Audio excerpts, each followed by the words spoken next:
Olá a todos, sejam bem-vindos ao curso de Processamento de Sinais em Arranjos de Sensores. O meu nome é João Paulo, sou professor do Departamento de Engenharia Elétrica da Universidade de Brasília, sou coordenador do Laboratório de Processamento de Sinais em Arranjos de Sensores, e para mais informações sobre o nosso curso e outros materiais, vocês podem encontrar na nossa página www.redes.nb.br/lasp. Antes de começar o nosso curso, algumas informações rápidas a meu respeito. Bem, eu fiz graduação no Instituto Militar de Engenharia em 2003, na área de Engenharia Eletrônica.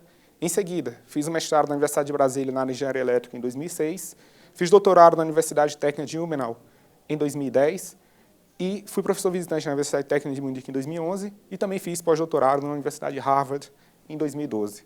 As minhas áreas de pesquisa são processamento de sinais multidimensionais, sistemas MIMO, estimação de parâmetros e álgebra multilinear. Bem, para mais informações a meu respeito, vocês podem visitar o meu Lattes, bem como também olhar a página do nosso laboratório. Também, em caso de contato ou dúvidas a respeito do curso que está sendo ministrado, vocês podem, então, entrar em contato comigo a partir do e-mail joaopaulo.dacosta@ne.nb.br. Bem, vamos começar, então, o nosso curso comentando sobre as vantagens que tem de se trabalhar com arranjo de sensores. Tá? As vantagens, se for verificado na literatura, elas se devem aos 4 ganhos, principalmente. Tá? O primeiro ganho, que é conhecido como ganho do arranjo, o segundo, que é o ganho de diversidade, o ganho de multiplexação espacial e ganho de redução de interferência. O ganho do arranjo ele nada mais é do que, uma vez que você tem mais do que uma antena, ou seja, o sensor ele pode ser um microfone, pode ser uma antena, ele pode ser diversos tipos de transdutores. Tá? Nesse caso em particular, vamos considerar o exemplo da antena.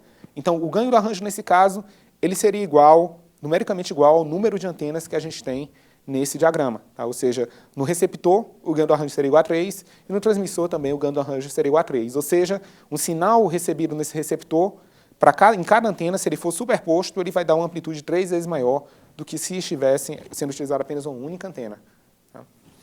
Bem, o outro ganho, no caso, é o ganho de diversidade. O ganho de diversidade ele se deve à própria geometria do nosso ambiente, ao nosso canal de comunicação sem fio, nesse caso. Tá? A gente consegue ver que um sinal é transmitido, tá? Esse sinal transmitido ele faz diferentes percursos. Um percurso que seria uma linha divisada, que vem do transmissor ao receptor, ele está sendo bloqueado por esse prédio, tá?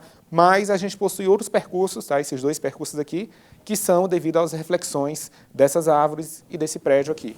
Tá?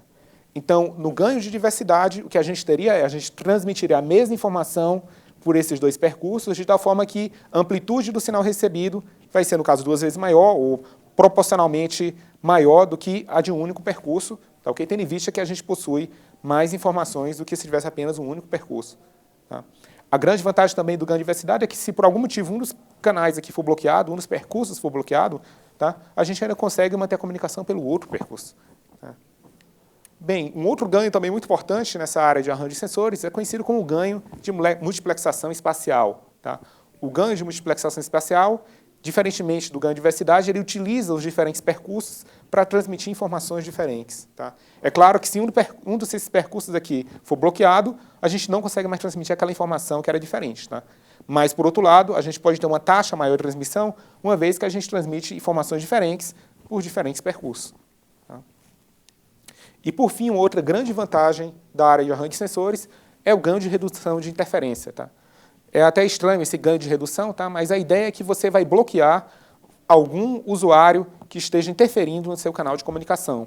Pode ser uma interferência proposital ou não. Tá? Por exemplo, no caso de guerra eletrônica, você possui uma interferência proposital. No caso de um sistema de comunicação civil, por exemplo, pode não ser proposital. Mas a grande ideia é que você pode, uma vez que você consegue trabalhar nas saídas de cada uma dessas antenas aqui, esse lóbulo aqui de recepção, você pode dizer que você possui 4 lóbulos, né, de recepção, você pode trabalhar com esses lóbulos de tal forma que você movimenta ele para que sinais dessa direção não sejam capturados pelo seu arranjo. E, fazendo esse processamento, você cria um lóbulo que é igual a 0 nessa direção, de tal forma que você continua recebendo os sinais desses 2 multipercursos aqui, mas desse outro aqui você tem um 0 nessa direção. Ou seja, você não sofre mais, ou praticamente não sofre interferência do sinal que vem dessa direção aqui. Então, esses são os 4 conhecidos ganhos da área de processamento de sinais e arranjos. Tá? E aí a gente vem para os arranjos multidimensionais. Tá? Os arranjos multidimensionais são arranjos que possuem uma estrutura tensorial, que pode ser explorada essa estrutura, utilizando técnicas baseadas em cálculo tensorial. Bem, no exemplo anterior a gente tinha um arranjo linear, ou seja, os arranjos estavam todos sobre uma linha. Nesse caso aqui, a gente tem um arranjo que a gente chama de arranjo retangular uniforme, do inglês URA, tá? E esse arranjo retangular uniforme, ele possui 9 antenas. A gente pode ver que as antenas elas estão disponíveis de uma forma retangular, tanto é que esse é o nome do arranjo, tá ok? Mas, apesar de eles terem essa disposição retangular, nossos dados eles são colocados de tal forma que, para cada instante de tempo, a gente vai pegar a saída de cada um dessas antenas aqui, cada uma dessas antenas vai pegar a saída e vai construir um vetor de dados. Ou seja, no primeiro instante de tempo, a gente tem 9 amostras de sinais, sendo cada amostra relacionada a cada antena dessa aqui. A gente pode ver também, utilizando conceitos de álgebra linear, que o posto máximo de uma matriz, digamos que a gente tem 3 amostras no tempo, o posto máximo de uma matriz 9 por 3 é 3. Né? Ou seja, a gente conseguiria resolver na prática apenas 3 fontes. Se a gente imaginar um sistema de comunicações, a gente conseguiria servir apenas 3 usuários. Daí vem, então, a vantagem de utilizar tensores, porque utilizando tensores, a gente vai escrever esses nossos dados utilizando essa estrutura natural dos dados, ou seja, a gente pode ver que em cada instante de tempo, a gente possui um dado que é, no caso, uma fatia desse cubo aqui. Então, uma fatia desse cubo aqui, no caso, é uma amostra no tempo, tá ok? Ou seja, a gente possui aqui, em cada instante de tempo, 9 amostras, já que são 9 antenas, né? E essas 9 amostras elas aparecem claramente nesse tensor aqui. Tá? De acordo com a literatura científica da parte de cálculo tensorial, um tensor que possui um tamanho 3 por 3 por 3, ele consegue resolver, você consegue resolver esse tensor para até 5 fontes. Tá? A referência é essa aqui embaixo, do Kruskal. Tá? E, como consequência disso, na área de telecomunicações, isso implicaria que é possível servir até 5 usuários apenas levando em conta que esse dado tem estrutura tensorial. Tá? Ou seja, você possui um ganho no seu sistema de comunicação apenas levando em conta que o seu dado possui uma estrutura tensorial e, com isso, você pode aplicar ferramentas específicas para o caso tensorial. Tá? Um outro ganho também muito importante dos sistemas multidimensionais, tá? Também conhecido como tensoriais, é na parte de separação sem impor restrições adicionais. Em muitas aplicações, a gente considera o problema da estimação cega. A estimação cega, a gente não possui nenhuma informação sobre o canal de comunicação e nenhuma informação sobre os sinais recebidos, ou praticamente nenhuma informação. No caso dos sistemas matriciais, para que você possa resolver esse tipo de problema, você tem que assumir propriedades físico-matemáticas dos seus dados que não são realísticas na prática. Né? Por exemplo, uma suposição não realística é a ortogonalidade, ou seja, cada sinal que é transmitido ele é ortogonal ao outro, né? Ou cada direção é ortogonal à outra do sinal recebido. Tá? Na prática, isso aí não se observa realmente, tá? Porque você tem um número limitado de amostras, porque as direções realmente não são ortogonais entre si, tá? Sempre vai ter uma projeção, e com isso é apenas uma aproximação à ortogonalidade. Por caso de sinais ortogonais, existe toda uma teoria que é chamada de análise de componentes principais, tá? Que a gente também vai mencionar ao longo desse curso. No caso, uma outra abordagem também que pode ser feita é assumir que os sinais S eles são independentes entre si. Se os sinais S são independentes entre si, tá? Você pode usar uma técnica chamada de CA, que é a análise de componentes independentes. Tá? E essa técnica, você só pode utilizar ela se tiver essa propriedade de independência e se os sinais também forem não gaussianos. Novamente, na prática, nem sempre se observa isso, logo é apenas uma suposição aproximada para ajudar você a resolver o seu problema. Tá? Bem, matematicamente, a gente pode representar então o x0 como sendo uma mistura. Tá? Você pode ver aqui que o AN é o canal de uma certa fonte, de uma enésima fonte, e o SN são símbolos transmitidos por essa enésima fonte. O produto desse vetor coluna, tá? Com esse vetor linha vai dar para a gente uma matriz de posto unitário. A gente pode ver que a gente está somando D matrizes de posto unitário, tá? De tal forma que essa representação como uma soma de D matrizes de posto unitário pode ser dada por essa representação aqui, que é A vezes S, onde A é uma matriz onde a gente está concatenando todas as colunas, tá, dos ANs aqui, e o S você está concatenando todos os símbolos dos diferentes usuários. Tá? A gente pode observar que tanto essa representação quanto o A vezes S, o posto dessa matriz X0 vai ser D, dado que D ele vai ser a menor dimensão de A e D vai ser a menor dimensão de S. Né? O que é interessante a gente observar é que esse A vezes S ele pode ser matematicamente representado também como sendo A vezes T menos 1 vezes S. E uma vez que você escreve dessa forma, fica claro que se você incorporar o T dentro da matriz A e o T menos 1 dentro da matriz S, você vai ter um problema totalmente diferente, tá? A' vezes S', tá? Você vai ter uma mesma matriz X0 que foi originada, que poderia ter sido originada também por um A vezes S. Tá? Logo, isso aí fica claro que esse problema possui infinitas soluções e, se você não assumir propriedades específicas para os seus sinais, você não consegue resolver esse problema. Tá? No caso tensorial, esse tipo de suposição não é necessária, tá?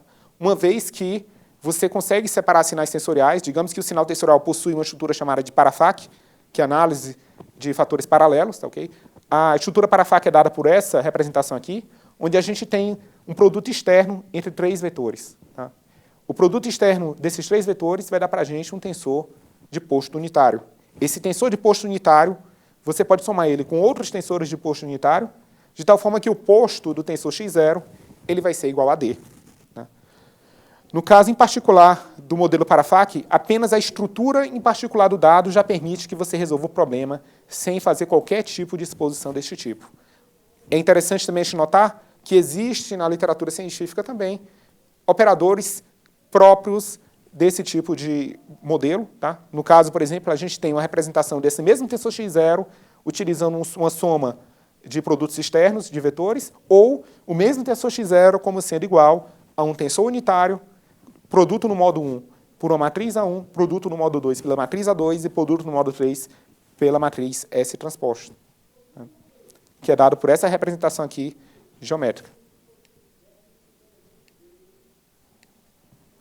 Bem, uma aplicação muito importante nessa área, tá, de arranjos multidimensionais é na parte de sistemas de comunicação MIMO. Tá, okay? O MIMO vem de Multiple Input, Multiple Output. São sistemas, novamente, que utilizam múltiplas antenas transmitindo e múltiplas antenas recebendo. Tá? E aqui a gente tem uma figura de uma campanha de medição que foi realizada na Universidade Técnica de Umenau. A gente possui um arranjo transmissor desse lado e possui um arranjo receptor desse outro lado. Tá? A gente consegue ver que quando o sinal é transmitido do transmissor para o receptor, a gente possui um sinal linha divisada e possui os múltiplos percursos. Né? É interessante também notar que para a dimensão do arranjo receptor, a gente tem uma dimensão espacial. Tá, okay? Para o arranjo receptor, a gente pode ter também uma ou duas dimensões espaciais, elevação e azimute, por exemplo. Tá? E, além disso, a gente tem também a dimensão da frequência, já que o sinal pode ser transmitido em diferentes slots de tempo. E, finalmente, a gente tem também, na dimensão tempo, um outro parâmetro que é conhecido como desvio Doppler, já que esse canal aqui ele pode estar sendo modificado no tempo, mesmo que o transmissor ou o receptor estejam parados, obviamente que esse carro pode se movimentar ou pode haver alguma movimentação no ambiente, de tal forma que o canal ele está variando com o tempo também devido a mudanças que podem ocorrer no ambiente. Uma árvore que está se mexendo devido ao vento, tudo isso pode causar esse tipo de variação no seu canal de comunicação. Tá? E é interessante notar que para cada dimensão existem parâmetros de interesse. Por exemplo, para cada dimensão, no caso a dimensão do transmissor, a gente tem a direção de partida. Na dimensão, no caso do arranjo receptor, a gente tem a direção de chegada. Lembrando que tanto a direção de partida quanto a direção de chegada, elas podem ser compostas de 2 parâmetros, elevação e azimute da direção do sinal que está sendo recebido. Tá? A gente tem também, na dimensão da frequência, o tempo de atraso que o sinal leva do transmissor até o receptor, tá? Que também pode ser calculado.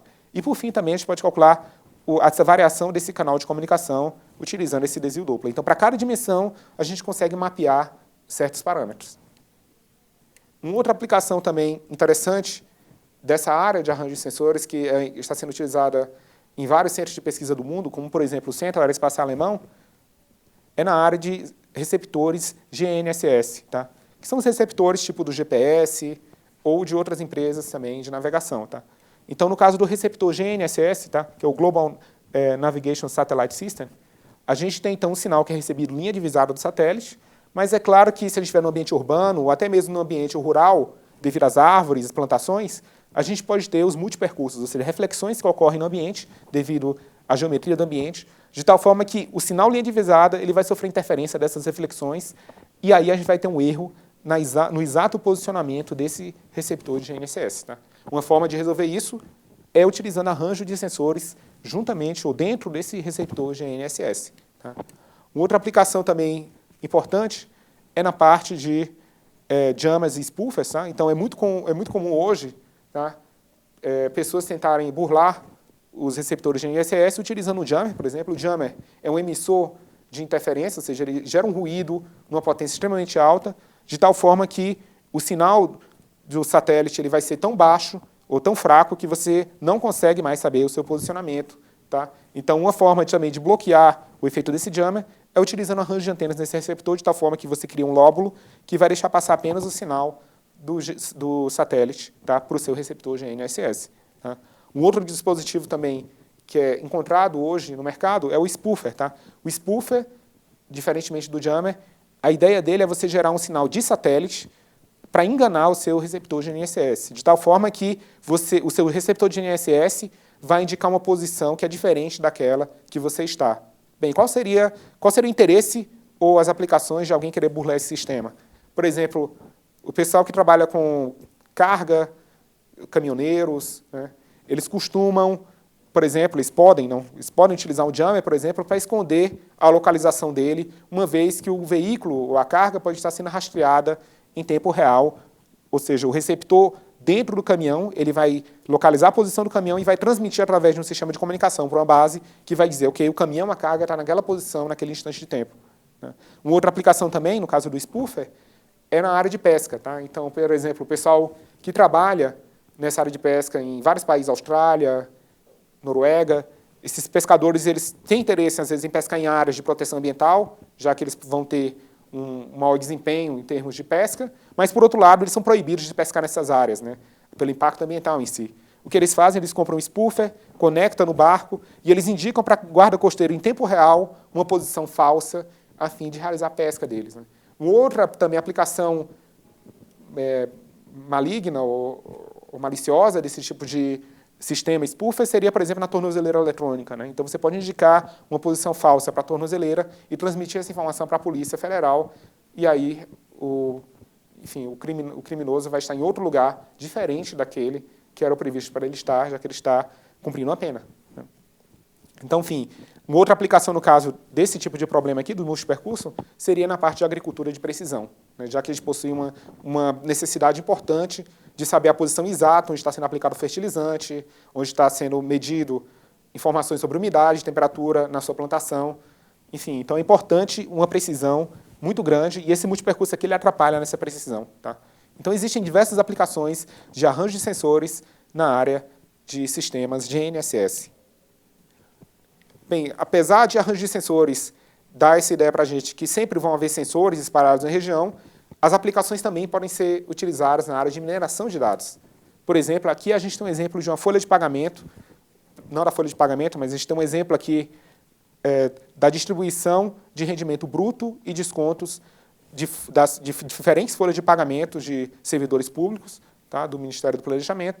E a gente consegue ver aqui que, no caso dos descontos, eles possuem um certo padrão, né? Ou seja, a gente consegue ver que, plotando, cada ponto desse aqui seria o contra-cheque de um servidor, ou seja, o rendimento bruto e o desconto de um contra-cheque de um servidor. E a gente consegue ver que, nesse gráfico, a gente possui um certo espalhamento, tá, com um certo padrão, ou seja, a gente possui essas linhas aqui, a gente pode ver que aqui existem umas certas classes ou clusters, tá, concentrando informação em certas áreas. Tá, e a gente pode ver que existem pontos que estão fora dessas áreas.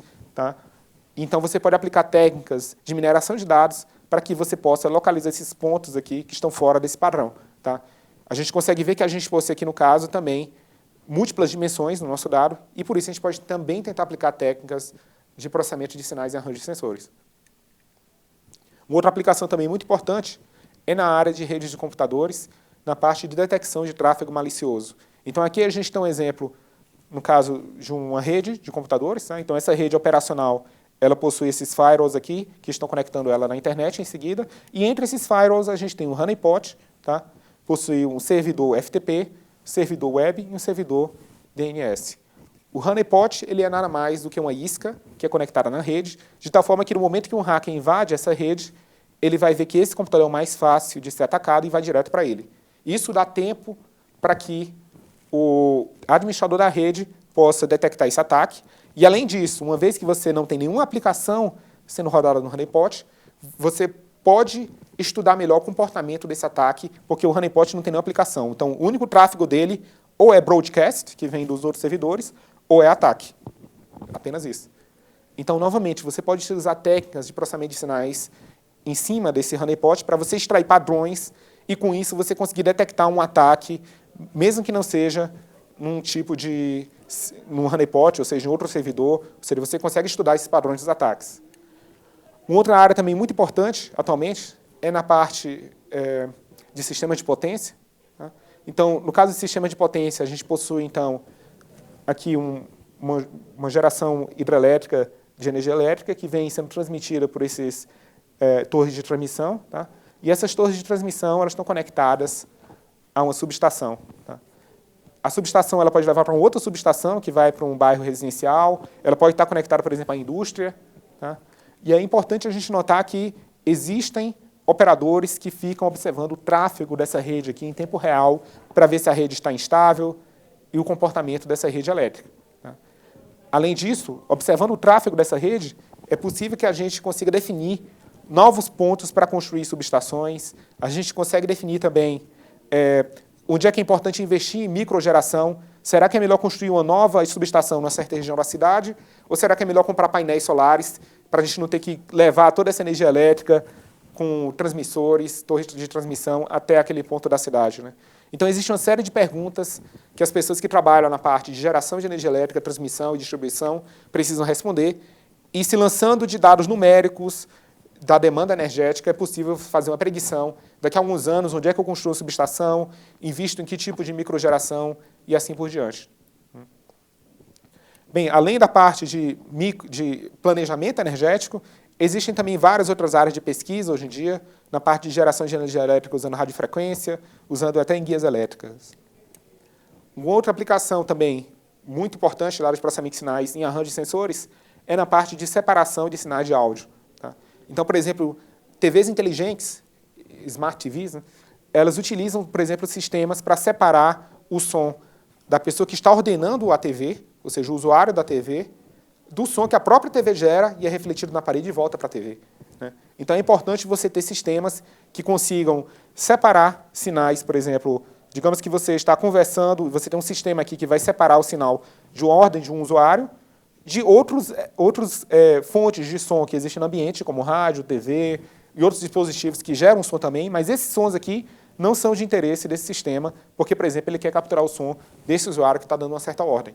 Tá? Então, para isso, você utiliza um arranjo de microfones que pode espacialmente separar o som de cada fonte sonora. Tá? Tanto é que, depois do processamento, você possui cada som separado, o som do rádio separado, o som da pessoa falando separado e o som da TV separado. Outras aplicações, além de TVs inteligentes e dispositivos de teleconferência, a gente também tem aplicações em bioacústica, para o pessoal que trabalha na observação dos sons de animais, para observar com isso, para verificar com isso o comportamento desses animais. Tá? Então, os biólogos eles vão para as florestas com esses rádios e começam a gravar os sons desses diferentes animais da floresta. Obviamente que os biólogos têm interesse em apenas um único animal. Tá? E, depois disso, o biólogo ele tem que escutar aquele som e começar a verificar tipos de comportamento naquele som, tá? Ou padrões naquele som. Bem, o problema é que nesse ambiente de floresta você tem outras fontes de som de animais que não são do seu interesse. Por exemplo, digamos que o biólogo está interessado em sinais de pássaros, obviamente que vão ter outros animais naquela floresta, como sapos e por aí vai, e esses animais, claro, vão gerar sons que para esse tipo de pesquisa seria como se fosse uma interferência. Né? Então você pode, então, reduzir o som dos outros animais e focar naquele animal que você tem interesse em fazer o seu estudo. Tá? Uma outra aplicação também muito importante dessa parte de arranjo de microfones é na área forense. Tá? Então, digamos que está sendo feita a investigação, são colocados microfones na sala, mas essa sala possui várias pessoas conversando ao mesmo tempo, e a ideia é focar no som de um único suspeito daquela sala. Então, utilizando arranjo de microfones, você espacialmente filtra o som que vem daquele único suspeito. Uma outra aplicação também muito importante é na parte de sinais, parte de redes de sensores. Tá? Então, na parte de redes de sensores, a gente tem uma aplicação importante para a nossa segurança, por exemplo, o projeto CIVAN, que é o Sistema de Vigilância da Amazônia. Tá?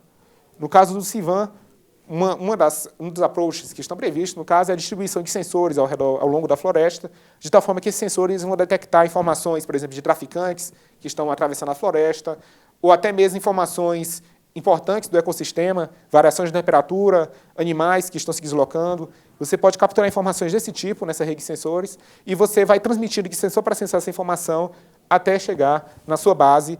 E aí, essa informação que é recebida na base, você utiliza para o seu estudo ou para tomar uma certa decisão. Tá, então, outra aplicação importante de arranjo de sensores é na área de aerodinâmica, em particular no túnel de vento. A gente possui aqui um automóvel que está parado nessa posição aqui, e dessa direção vem uma massa de vento que é gerada pelo ventilador. Essa massa de vento vai colidir no automóvel e os pontos com baixa aerodinâmica vão gerar sons. Esses sons são capturados por esse arranjo aqui, tá, de sensores, que vão capturar todos os sons que são gerados por essa colisão do vento com esses pontos de baixa aerodinâmica. Uma vez que o engenheiro mecânico localiza esses pontos de baixa aerodinâmica, ele consegue, então, melhorar a aerodinâmica do veículo e, com isso, fazer com que a aerodinâmica dele melhore e, com isso, melhor o consumo de energia e maior a velocidade que o veículo pode alcançar. Uma outra aplicação também muito importante na área de eletroencefalografia é que a gente tem uma pessoa sentada com os vários sensores na cabeça aqui, os eletrodos, tá?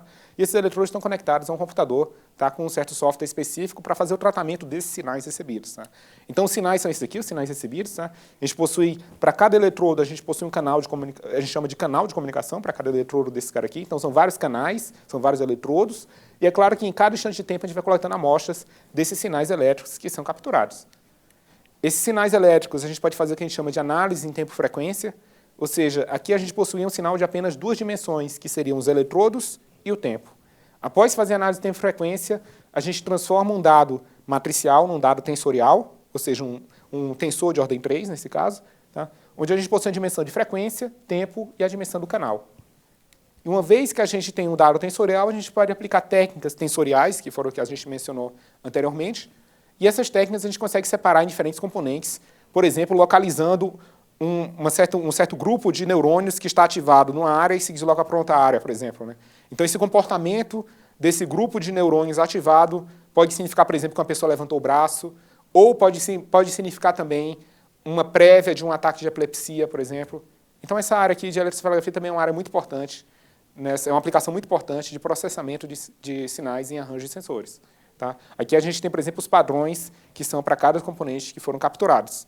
Tá? Bem, no nosso curso a gente possui o objetivo, então, de permitir que os alunos apliquem conceitos de processamento de sinais e arranjos para resolver problemas de diferentes áreas da ciência. A gente, tipicamente, na área de processamento de sinais, a gente trabalha na filtragem da frequência. Tá?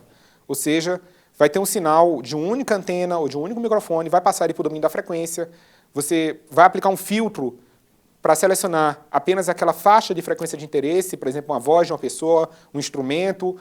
No caso de um sistema de telecomunicações, aquele usuário ele tem uma certa banda de frequência, então você seleciona aquela banda daquele usuário. Tá? Então, essa filtragem na frequência, que é tipicamente utilizada e é vastamente encontrada em vários livros da literatura. Né? A gente tem também a filtragem no espaço, que pode ser feita através do beamforming, mas de outras formas também. A gente possui também filtragem estatística, baseada no ICA, uma vez que os sinais possuem dependência entre si. E, finalmente, a filtragem multidimensional. A gente vai focar ao longo do curso nesses três últimos aqui, espaço, estatística e multidimensional, uma vez que a frequência é um tema extremamente conhecido na literatura e possui uma bibliografia vastíssima que pode ser utilizada pelos leitores. Né? Bem, a bibliografia utilizada durante o curso, parte dela está aqui. A gente pode ver que boa parte dessa bibliografia seria na filtragem em frequência, tá? Como, por exemplo, o Oppenheim, ProAx, o Hyken. Mas a gente também incluiu aqui uma literatura referente à parte multidimensional, como diferentes teses de doutorados, como a do Martin Weiss, do Coffee Liu, Florian Roma, a minha e a do professor Martin Hart. O curso, então, ele está dividido nesse conteúdo. Então, inicialmente, a gente vai focar na parte de processamento de sinais em alta resolução. Vamos começar mostrando uma aplicação simples, mas que vai ajudar a gente a entender várias outras aplicações, que seria o modelo para arranjo de antenas linear uniforme. Em seguida, a gente vai falar de técnicas de beamforming para fazer a filtragem espacial de um sinal de uma certa direção. Tá? O beamforming mais conhecido, um dos mais conhecidos, é o MVDR, também conhecido como CAPUM, que é a resposta de mínima variância sem distorção. Em seguida, a gente vai falar sobre análise de componentes principais, que é a base para a estimação de subespaços, e filtragem utilizando também subespaços, né? A gente vai comentar também técnicas importantes de estimação da ordem modelo, porque sem a ordem do modelo você não consegue aplicar a análise de componentes principais. Depois vamos falar da técnica conhecida como music, filtros de valores próprios, estimação da direção de chegada, por exemplo, usando o SPRI. O music também pode ser utilizado para isso. Em seguida, redução de ruído, utilizando então a informação das componentes principais, suavizamento espacial e forward-back averaging, que são técnicas também importantes nessa área de processamento de sinais em alta resolução. Suavizamento espacial permite que você transforme dimensões de sensores, ou seja, você vai diminuir o número de sensores, mas vai aumentar o número de amostras no tempo, virtualmente aumentar a dimensão do tempo, utilizando o suavizamento espacial. Já o forward-back averaging, se o seu arranjo ele possui uma estrutura centro-simétrica, você pode virtualmente duplicar o número de amostras e, com isso, ter um desempenho melhor da sua técnica. Além das técnicas de processamento de sinais em alta resolução, a gente também vai ver as técnicas de sinais multidimensionais. Inicialmente, vamos mostrar conceitos de cálculo tensorial, comentar sobre espectrograma, transformada de Fourier de tempo curto, decomposição em valores singulares de alta ordem, que é chamada de HOSVD, Higher Order Singular Value Decomposition, redução multidimensional de ruídos e análise de fatores paralelos, que é a técnica conhecida como Parafac. Em seguida, a gente vai para a parte de processamento de sinais de áudio, vamos comentar a parte de análise Capstral, modelos de misturas gaussianas, esperança e maximização, análise de componentes independentes instantânea, análise de componentes independentes convolutiva, separação de sinais de áudio com arranjo de microfones com aplicações forenses. E aí a gente termina o conteúdo do nosso curso. Então, agradeço a todos pela atenção e nós nos vemos na próxima aula.